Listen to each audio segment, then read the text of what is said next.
Nii, ja nüüd ma palun siia meie järgmise esineja, akadeemik Anu Realo. Anu on Tallinna Ülikooli Haridusteaduste Instituudi professor, kuidas see nimi nüüd oli? Kestliku hariduse ja kestlike tulevikuuuringute professor ja Anu on ühtlasi ka Warwicki ülikooli professor ja Tartu Ülikooli külalisprofessor. Ole kena.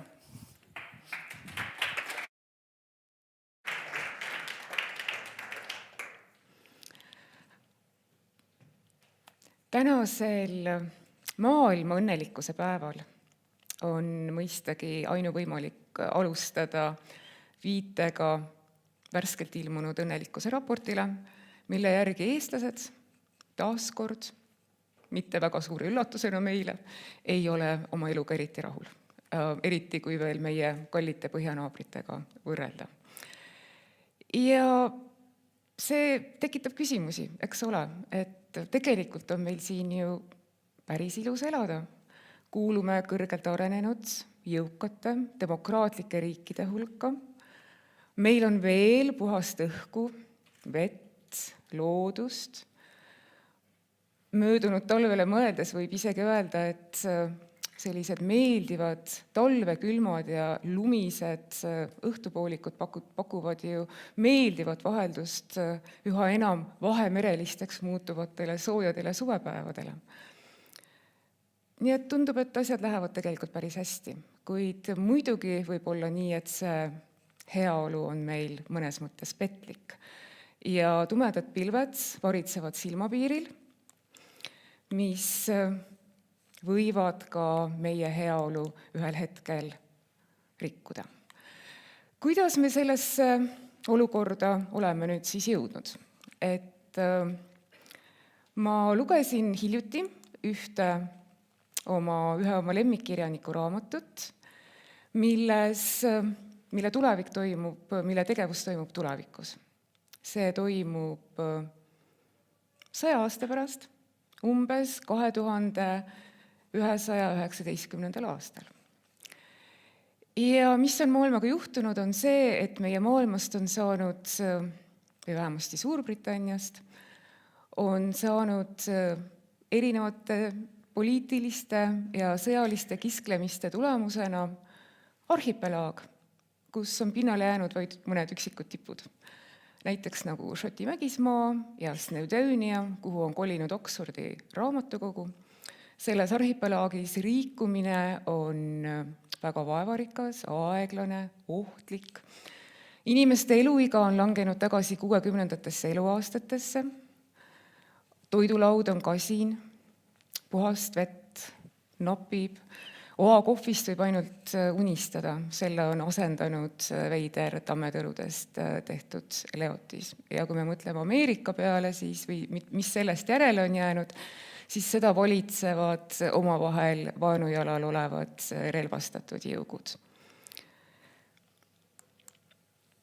Meie praegusest ajast, eriti siis 21. sajandi esimesest poolest, räägitakse kui absoluutsest imedemaast, kui paradiisist, külluse aiast, kus inimesed sõid ja jõid hästi, elasid kaua, reisisid mööda maailma ringi lihtsalt lõbu pärast, mõtlemata sealjuures, mida kõike see järgmistele põlvedele kaasa võib tuua. Ja loomulikult peale Ian McEwan'i on analoogseid tulevikunägemusi kirjeldanud väga paljud autorid, küll kirjasõnas, küll filmikunstis, kuid selles raamatus, kui te ei ole seda veel lugenud, on midagi sellist selles tuleviku vaates või siis õigupoolest selles tulevikust oleviku vaates on midagi sellist, mis tekitab kananaha ihule ja paneb mõtlema, et kuidas need asjad siin elus ikkagi minema hakkavad.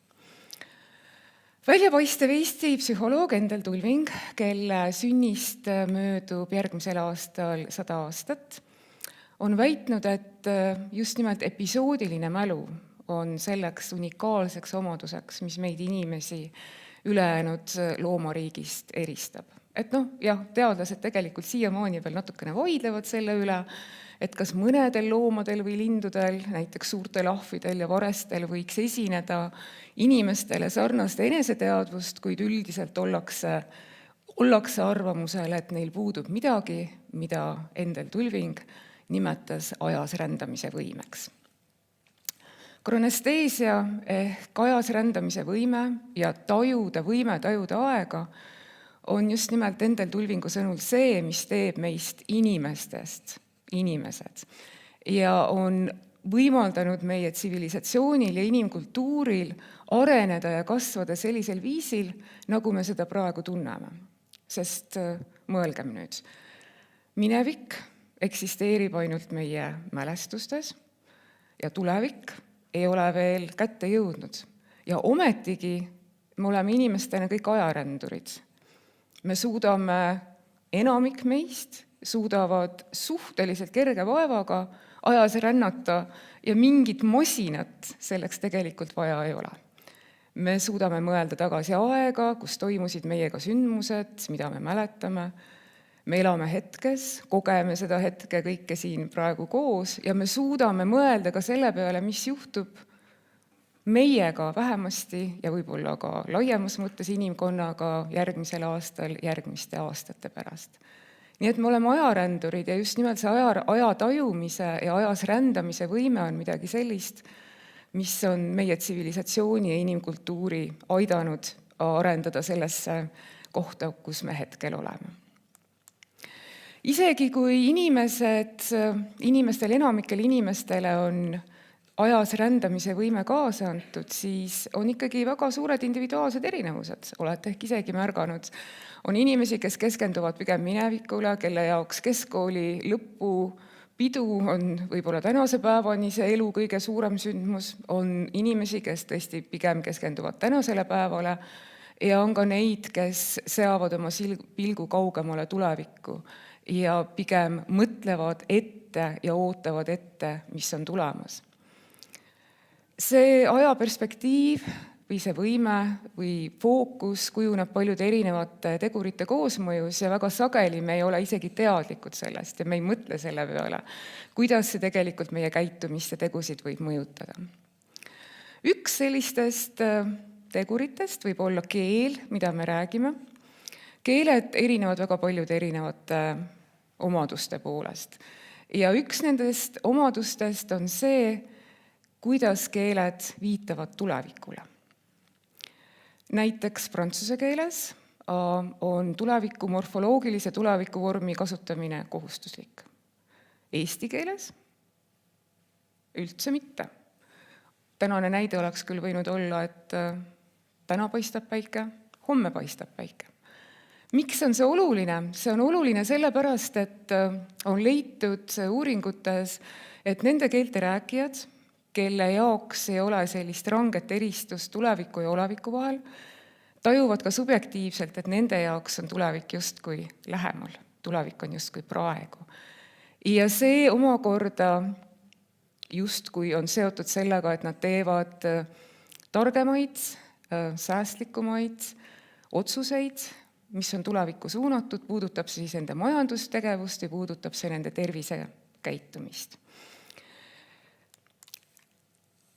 Võib ka juhtuda, et aeg saab otsa ja ajas rändamine inimestel on sageli seotud vanusega.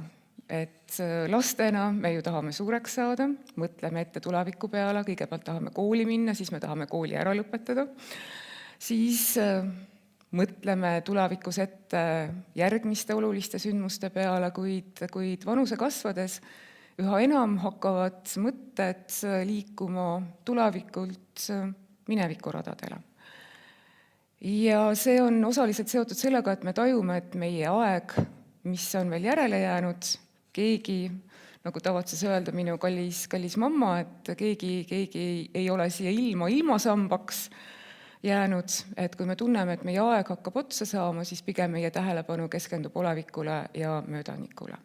Ja see ei pea paika ainult nendes olukordades, kus inimesed saavad vanemaks või me võime tunda või võivad tekkida elus olukorrad, kus meie aeg hakkab otsa saama ka muudel põhjustel. ja sellistel juhtudel on samamoodi leitud, et tegelikult inimesed püüavad siis seda päeva püüda rohkem, keskenduda antud hetkele ja olevikule, maksimeerides selle läbi praeguse hetke heaolu ja emotsionaalset tuge. Meie ajaperspektiivi ja fookust võivad muuta ka väga dramaatilised sündmused, mis seavad kahtluse alla kõik senised prioriteedid ja väärtused, maailm muutub. Üheks selleks näiteks on kindlasti 11. septembri terrorirünnak Ameerika Ühendriikides. Selle järel tehtud uuringud näitasid, et inimesed pigem keskendusid selle terrorirünnaku järel olevikule ja minevikule ja see efekt püsis veel ka aasta hiljem. Samal ajal näiteks COVID-19 viiruspuhang, mis samamoodi maailma mõjutas, pani inimesi mõtlema palju enam tulevikule. Loomulikult ka olevikule, mis oli suhteliselt keeruline ja ebamugav ja ebakindel, aga tulevikule mõeldi palju rohkem. Ja kui me nüüd tegelikult mõtlemegi, püüame ennast tagasi mõelda COVID-19 viiruspuhangu aega, siis kas te mäletate, kuidas me kõik rääkisime, et maailm ei ole pärast seda epideemiat enam endine, et kuidas kõik meie elus saab olema teistmoodi. Ja no tegelikult muutus väga vähe. Me läksime küllalt kiiresti tagasi oma harjumuspärase elu juurde ja võib-olla ainukene selline suurem muutus on tõepoolest see, et hübriidtöö osakaal on suurem, kui ta oli varasemalt. Aga muus osas tundub, et muutused olid üsna väikesed. Nii et tundub, et õigus on pigem nendel, kes ütlevad, et me hindame üle neid muutusi, mis toimuvad lähiaastate jooksul ja alahindame neid muutusi, mis toimuvad kaugemas minevikus.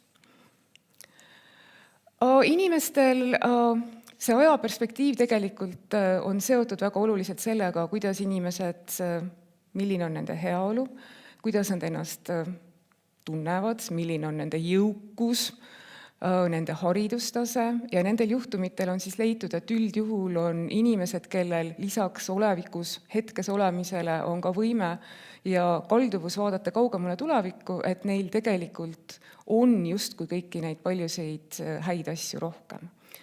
Ja üheks selliseks oluliseks teemaks on kindlasti kestlikkus, et on leitud siis ka seda, et tuleviku teadlikumad inimesed, tuleviku teadvamad inimesed on kestlikumad oma valikute tegemisel, neil on suurem keskkonnateadlikkus, nad pööravad rohkem tähelepanu erinevatele keskkonna- ja kliimateemadele. Ja üheks selliseks heaks näiteks, või ka sekkumisülesandeks, mida on mitmed uuringud välja toonud, on just nimelt see, et kuidas panna inimesi rohkem tuleviku peale mõtlema ja kestlikumalt käituma. Kirjutage kiri oma väikesele lapsele või oma lapselapsele või mõnele teisele väikesele sõbrale. Ja kirjeldage selles kirjas, kuidas teie olete aidanud kaasa selle maamuna püsimisele, mida teie olete teinud selleks, et olemasolevat kliima- ja keskkonnakriisi pidurdada või peatada või midagigi selle maamuna säilimiseks ära teha. Ma juba ütlesin sõna tulevikuteadvus, mida see siis tegelikult endast ikkagi tähendab. Tulevikuteadvus sisaldab endas 5 erinevat pädevust. Viitan siin Turu ülikooli tulevikuuurija Sanna Affenharju ja tema kolleegide uuringutele, kus nad ütlevad, et tegelikult sellise tulevikuteadvuse või teadlikkuse jaoks me peaksime oskama teha 5 asja. Meil peaks olema tulevikku suunatud ajaperspektiiv, millest ma juba rääkisin. Meil peaks olema agentsus, me peaksime saama aru sellest, et meie tegudel on tagajärjed ja me saame midagi teha. Me peaksime võtma selle, meil peaks tekkima see tunne. Meil peaks olema avatus erinevatele alternatiivsetele tulevikele, et ei ole ainult üks tulevik, mis meid ees ootab, neid võimalusi on mitmeid erinevaid. Väga oluliselt me peaksime suutma näha seoseid erinevate suurte süsteemide vahel, mis kõik keskkonna ja kliimateemasid puudutab ja kompleksseid tulevikuprobleeme käsitlevad. Ja kõige viimasena, kuid ometigi mitte väheolulisena, me peaksime teistest hoolima. Hoolima mitte ainult endast, peaksime hoolima oma kogukonnast ja mitte ainult nendest inimestest, kes hetkel elavad siin maamunal, vaid ka nendest, kes ei ole veel sündinud. Me peaksime taaskord pöörama oma pilgu tulevikku. Ja just see on minu jaoks võib-olla see viimane pädevus on kõige täpsemalt seotud kestlike tulevike tähendusega. See on püüdlus selle poole, et inimesed saaksid elada siin ja praegu õnnelikku ja head elu, säilitades samal ajal samad võimalused ka tulevastele põlvkondadele. Tundub, et meil eestlastena üldiselt on päris hästi, et võiks ju arvata, et me oleme tark rahvas. Viimane Eesti inimarengu aruanne, mis just ka ilmus mõni aeg tagasi, näitas väga selgelt, et Eesti laste keskkonnateadlikkus üle riigi on väga hea. Me armastame väga metsa, nagu viimased nädalad on näidanud, vahel ehk isegi liiga kirglikult ja kindlasti ka puhast keskkonda.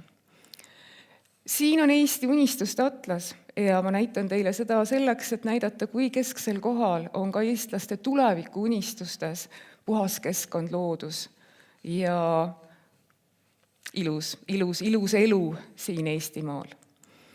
Kuid samal ajal ei ole ka mingi uudis, et eestlased on Euroopa kõige suuremad kliimaskeptikud, ei pööra keskkonnateemadele väga tõsist tähelepanu, ei võta isiklikku vastutust selle üle, mis keskkonna ja kliimateemadega on toimunud, et tekibki ju küsimus, et kuidas me nüüd siis siia jõudsime, et mis meil nendest tulevikuteadvuse pädevustest puudu jääb.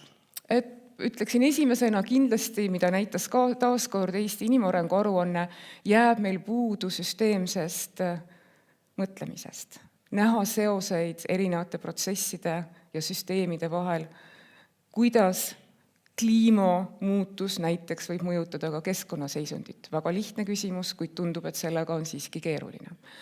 On ka kindlasti puudu agentsusest. Väga paljud erinevad uuringud on näidanud, et inimesed ei tunne Eestis, et neil oleks üldse võimalik midagi ära teha. Neil indiviididena või Eesti riigil tervikuna. Me oleme nii pisikesed, mis meil siin suures maailmas midagi teha on. Ja võib-olla kõige rohkem jääb meil puudu sellest teistest hoolimisest, et märgata, mõista, mõelda selle peale, näha endast pisut kaugemale ja mõelda ka selle peale, et kõik järgmised põlvkonnad, kes meie järel tuleksid, saaksid elada täisväärtuslikku elu selles imelises maailmas. Nii et võttes kokku tänase lühikese ettekande, mu mõte oli selles, et inimestel on antud unikaalne võimalus ajas rännata. Me saame liikuda, me saame käia minevikus, elada olevikus, külastada tulevikku. Isegi kui inimesed erinevad selle poolest, et kas millisele ajaperioodile nad rohkem oma elus keskenduvad, siis sellegi poolest see võime on meie jaoks unikaalne ja on seotud väga paljude positiivsete elutulemitega, alates kestlikkusest ja lõpetades muude parema tervise ja parema haridusega. Nii et kasutagem seda unikaalset võimet ajas rännata hästi, hoidkem pilk tulevikul, unustamata sealjuures minevikku, et siin Eestis ja meie maamunal oleks ilus elada mitte ainult praegu, vaid seda ka paarikümne ja paarisaja aasta pärast. Aitäh!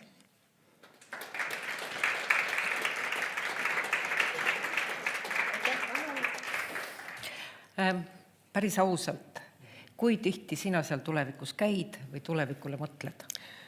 Ma mõtlesin, et kas ma räägin sellest oma ettekandes, nii et väga tore, et küsisite, et mina olen alati elanud rohkem tulevikus ja vähem minevikus, võib-olla sellepärast, et episoodiline mälu on mul väga halb ja nii kaua, kui ma ennast mäletan, siis ma olen mõelnud nagu ette, mitte et elan ka loomulikult hetkes, kuid ma olen alati nagu hoidnud mingit sellist asja silmapiiril, mille suunas midagi põnevat, mis veel tuleb ja mis veel on ees ja mis on olemas. Et jah, mina olen kindlasti olnud nii kaua, kui ma ennast mäletan pilguga tulevikku, ootan huviga, kuidas ealised iseärasused seda nüüd mõjutama ja muutma hakkavad. No natuke mõjutab. Aitäh! Aitäh!